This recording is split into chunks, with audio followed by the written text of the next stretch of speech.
A las 2:13 de la madrugada, 11 altos oficiales de las fuerzas hutíes se reunían en un refugio subterráneo para una sesión estratégica. A las 2:14, todo terminó en un instante, sin alertas ni señales de radar, solo quietud seguida de una detonación devastadora. Esto no era ficción cinematográfica. Era la Operación Tormenta Escarlata, el ataque aéreo más preciso y basado en inteligencia que Estados Unidos haya ejecutado jamás. En menos de 9 minutos, bombarderos sigilosos y proyectiles supersónicos neutralizaron instalaciones de misiles de largo alcance, laboratorios de sustancias prohibidas y estructuras de mando militar en Yemen. Todo sin necesidad de presencia física en territorio hostil. Pero esto iba más allá de objetivos materiales, era una demostración de superioridad mental. Los sistemas de detección yemeníes quedaron inactivos, los puestos de control mudos, y los líderes hutíes no tuvieron oportunidad de reaccionar, ni siquiera para activar sus comunicaciones. Mientras el mundo descansaba, el escenario de operaciones se transformó por completo. Esta es la historia no contada de la noche en que Estados Unidos redefinió las reglas del enfrentamiento moderno, no con fuerzas terrestres, sino con satélites, operaciones cibernéticas y precisión quirúrgica. Y ahora, todo el Medio Oriente contiene el aliento. Si esta narrativa te parece cautivadora, no olvides dar like, suscribirte y compartir para apoyar el canal. El 25 de agosto de 2025. Una noche que Yemen no olvidará. A las 2:13 de la madrugada, sin previo aviso, 6 bombarderos avanzados de tipo sigiloso atravesaron la atmósfera superior sobre el Golfo de Adén. Eran indetectables para los radares, silenciosos desde tierra y equipados con la carga más letal de la era actual, misiles hipersónicos de respuesta rápida, cada uno capaz de alcanzar velocidades Mach 20. La misión, conocida como Operación Tormenta Escarlata, era un golpe preventivo estadounidense contra más de 84 instalaciones militares en el oeste de Yemen, muchas camufladas en las regiones montañosas de Saada, Al-Baida y Al-Udaida.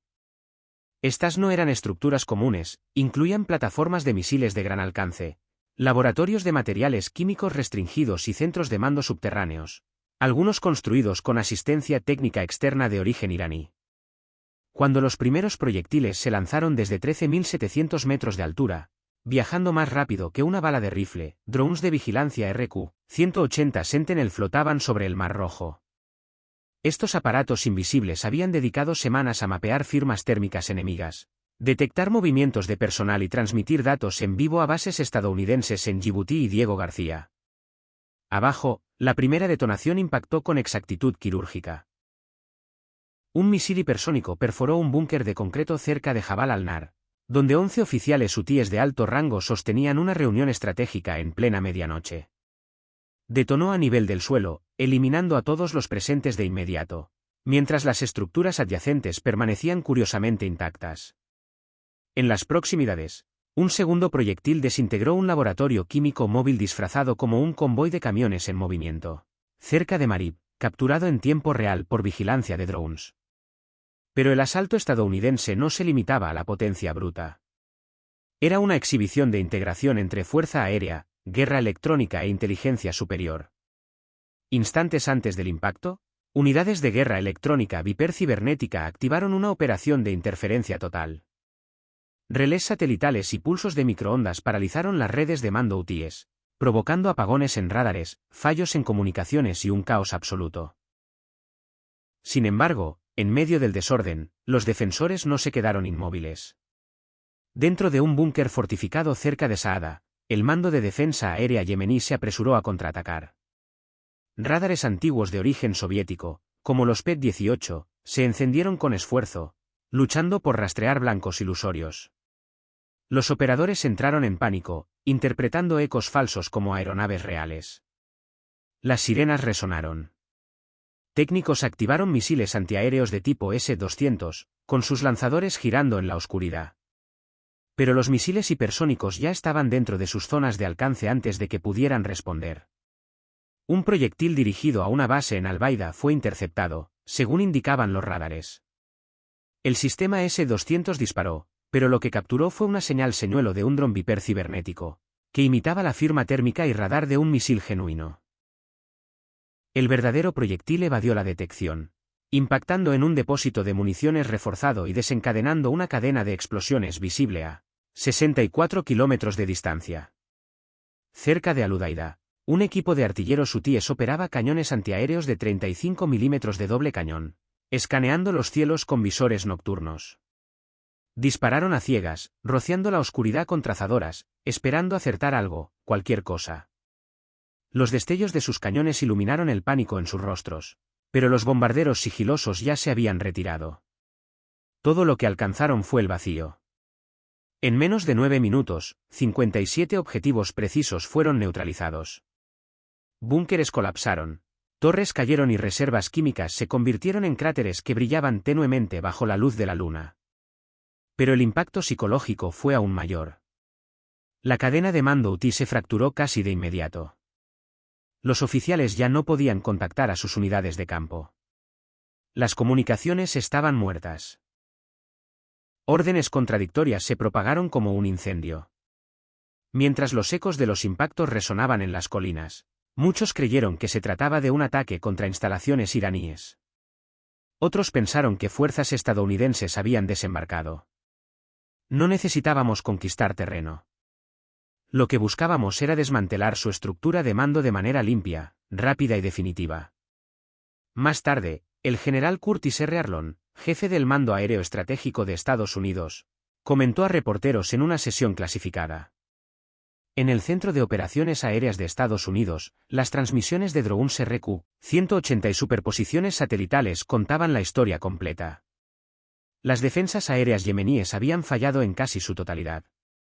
En Saada y Taiz, solo se registraron 2 lanzamientos de misiles, ambos a ciegas e ineficaces. Aún así, no había terminado. Bajo los escombros, algunas unidades se preparaban para responder. Silos de misiles en las tierras altas centrales se activaron. La siguiente fase vendría no desde el aire, sino desde tierra, y los estadounidenses estaban preparados. El sol aún no había salido sobre el Mar Rojo cuando los silos de misiles hutíes cobraron vida. En las secuelas de la Operación Tormenta Escarlata, lo que quedaba del mando militar yemení fracturado se apresuró a contraatacar.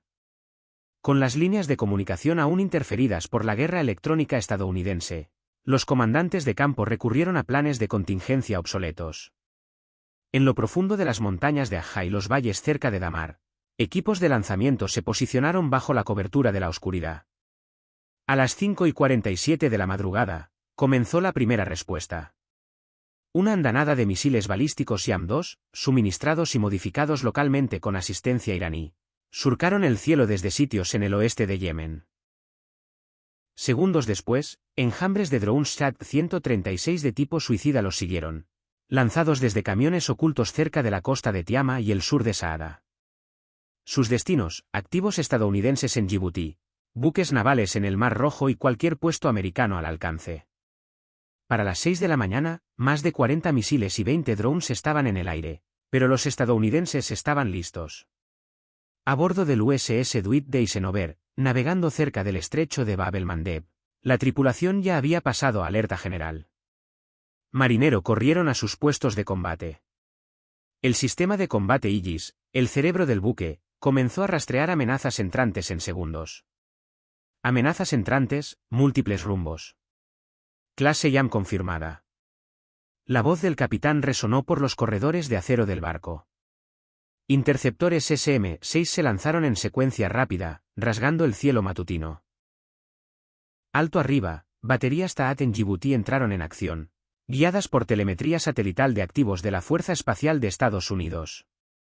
Cerca de la costa, el sistema de defensa láser Iron Beam de nueva generación se activó contra la primera ola de drones THAAD, disparando ráfagas silenciosas de luz invisible que cortaban plástico y metal como un bisturí. Misil tras misil fue interceptado en pleno vuelo. Algunos se desintegraron sobre el mar. Otros desviaron su curso tras ser interferidos o atraídos por señuelos de nodos Viper cibernéticos plantados, semanas antes en áreas controladas por hutíes. Pero no todos fueron detenidos. 3 misiles se filtraron a través de la red defensiva. Uno aterrizó en una zona remota de la región de Obok en Djibouti, dañando un depósito de combustible e hiriendo a 2 contratistas estadounidenses. Otro impactó en un área civil cerca del puerto, causando la pérdida de 6 civiles locales. Un recordatorio trágico de que incluso las defensas más avanzadas no garantizan 0 bajas. El tercer misil, un Iam defectuoso con ojiva inestable, detonó prematuramente sobre el Mar Rojo, lanzando un destello sobre las olas matutinas, pero ahorrando a la flota. Para el liderazgo hutí, sin embargo, la respuesta fue un gesto simbólico, no estratégico. Sabían que no era suficiente para igualar la destrucción de Tormenta Escarlata, pero enviaba un mensaje: aún estamos aquí. En salas de guerra subterráneas cerca de Saada, comandantes ofrecieron entrevistas a medios extranjeros afines, declarando victoria contra la agresión imperialista, incluso mientras su infraestructura yacía en ruinas. Mientras tanto, la inteligencia estadounidense evaluó rápidamente la capacidad enemiga para una segunda ola. Mapas térmicos satelitales mostraron actividad de recarga cerca de 2 plataformas de lanzamiento supervivientes, pero sin signos de activos de largo alcance restantes. La mayoría habían sido eliminados la noche anterior. Los drones utilizados eran variantes antiguas, muchos ensamblados en condiciones rudimentarias con chips de navegación deficientes. De regreso en Washington, el presidente Donald J. Trump se dirigió al Consejo de Seguridad Nacional. No habrá ocupación. Esto fue un golpe de decapitación. Nuestro objetivo sigue siendo la disuasión. El mensaje era claro. Esto no era el inicio de una nueva guerra. Era una advertencia. Y sin embargo, para quienes estaban en el terreno en Yemen, Djibouti, a bordo del Eisenhower y en las ciudades dañadas de Yemen, no se sentía como el final. El humo apenas se había disipado. El aire aún vibraba con tensión. Y en todo el Medio Oriente, todos se preguntaban lo mismo: ¿qué sigue? La operación Tormenta Escarlata no se basó solo en proyectiles. Se construyó sobre sombras, señales y secretos. Por más de un año, agencias de inteligencia estadounidenses, lideradas por operativos de campo de la CIA, unidades cibernéticas de la NSA y respaldadas por redes regionales de aliados, trabajaron incansablemente para mapear cada nodo crítico en el territorio controlado por hutíes en Yemen. Pero el verdadero facilitador de la precisión quirúrgica de la operación fue una máquina no tripulada que nadie en Yemen anticipó: el RQ-180 Sentinel. Volando a grandes alturas y cubierto con materiales absorbentes de radar, el RQ-180 había estado circulando silenciosamente sobre Saada, Al-Baida y Al-Udaida durante semanas. Registraba cada movimiento de vehículos, cada firma térmica y cada reunión de personal de alto nivel. No solo recolectaba imágenes, delineaba patrones de comportamiento. Cuando se reunían los comandantes, quién los escoltaba, en qué edificios pernoctaban. Estas imágenes se verificaban luego con inteligencia de señales capturada por nodos Viper cibernéticos, dispositivos especializados de guerra electrónica plantados meses antes en zonas neutrales y disfrazados como equipo utilitario. Estos nodos interceptaban mensajes encriptados, triangulaban sus fuentes y ayudaban a crear un mapa en tiempo real de movimientos enemigos y estructuras de mando. Pero la inteligencia cruda no bastaba. La confirmación final debía venir del terreno. A finales de julio, una red de informantes, muchos de ellos exingenieros y soldados hutíes descontentos, comenzó a enviar mensajes codificados confirmando la presencia en objetivos. Algunos de estos insiders habían sido reclutados por aliados en Omán. Otros eran activos de la CIA integrados en cadenas de suministro. Cuando llegó la luz verde del mando central, no se basaba en suposiciones. Se sustentaba en 5 verificaciones independientes. Bloqueos satelitales, feeds en vivo de drones e intercepciones de señales. Luego vino el silencio, no por vacilación, sino por diseño. 12 minutos antes del primer lanzamiento de misil, las unidades Viper cibernéticas activaron un apagón digital en el oeste de Yemen. Internet civil desapareció. Comunicaciones militares fallaron. Radios se apagaron. Comandantes de base ni siquiera podían contactar a sus equipos de radar. Incluso las defensas aéreas más avanzadas quedaron ciegas y sordas en un instante. Para cuando el primer misil impactó, nadie en tierra tenía idea de lo que se avecinaba. Y eso formaba parte del plan. Estados Unidos no solo quería destruir objetivos. Quería sacudir la confianza misma del mando hutí, hacerles cuestionar: ¿quién filtró esto? ¿Cómo sabían dónde dormía? ¿En quién puedo confiar aún? Tras los impactos, el Pentágono liberó imágenes satelitales seleccionadas con cuidado y nombró públicamente a varios oficiales hutíes eliminados. No era presunción. Era guerra psicológica. Un mensaje no solo para Yemen, sino para todo poder hostil que observaba: no necesitamos invadir para destruir. Solo necesitamos saber. Mientras el liderazgo yemení fracturado descendía en miedo y sospechas internas, analistas estadounidenses monitoreaban sus chats encriptados. Las palabras clave que veían no eran reconstruir o contraatacar. Eran: ¿quién nos traicionó? El humo apenas se había asentado en Yemen, pero a medio mundo de distancia, alarmas sonaban en cada capital. En horas tras el golpe de tormenta escarlata, los mercados petroleros reaccionaron con pánico. Yemen no es un gran productor de crudo, pero controla el flanco occidental de un punto de estrangulamiento que alimenta al mundo, el estrecho de Bab el-Mandeb. Casi el 10% del comercio marítimo global de petróleo fluye por esta vía angosta que une el Mar Rojo y el Mar Arábigo. Y ahora estaba en riesgo. Poco después del amanecer, un portavoz hutí apareció en un canal satelital controlado en Sanaa, haciendo una declaración escalofriante: cualquier buque que asista a fuerzas estadounidenses o pase por nuestras aguas será considerado un blanco legítimo. Aunque la fanfarronada no era nueva, las tarifas de seguros para naves cruzando el estrecho se dispararon al instante. En 24 horas, los precios del petróleo saltaron a $128 por barril, desencadenando reacciones en cadena desde Nueva York hasta Tokio. Mercados bursátiles cayeron. Aerolíneas ajustaron precios de boletos.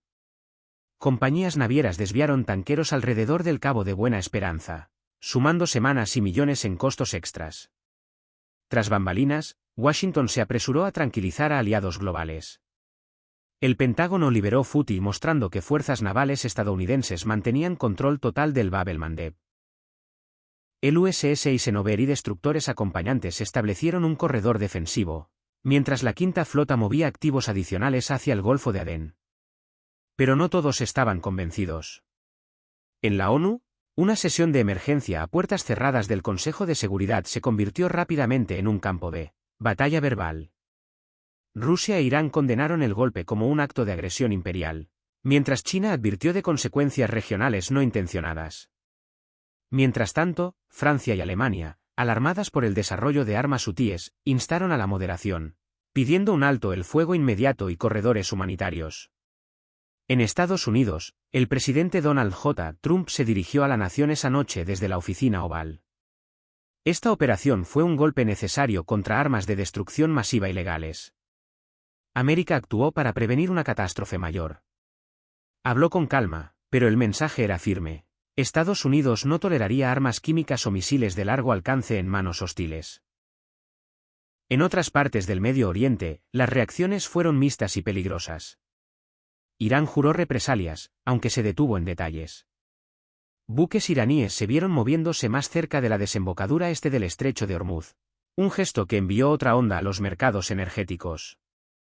Mientras tanto, Hezbollah en Líbano y los hutíes en Yemen insinuaron acciones coordinadas y las operaciones estadounidenses continuaban. Más preocupante era el frente humanitario. Organizaciones de ayuda advirtieron que la destrucción de infraestructuras en Al-Baida y Saada podría bloquear el acceso a alimentos, agua y suministros médicos para más de 1,2 millones de civiles ya en riesgo.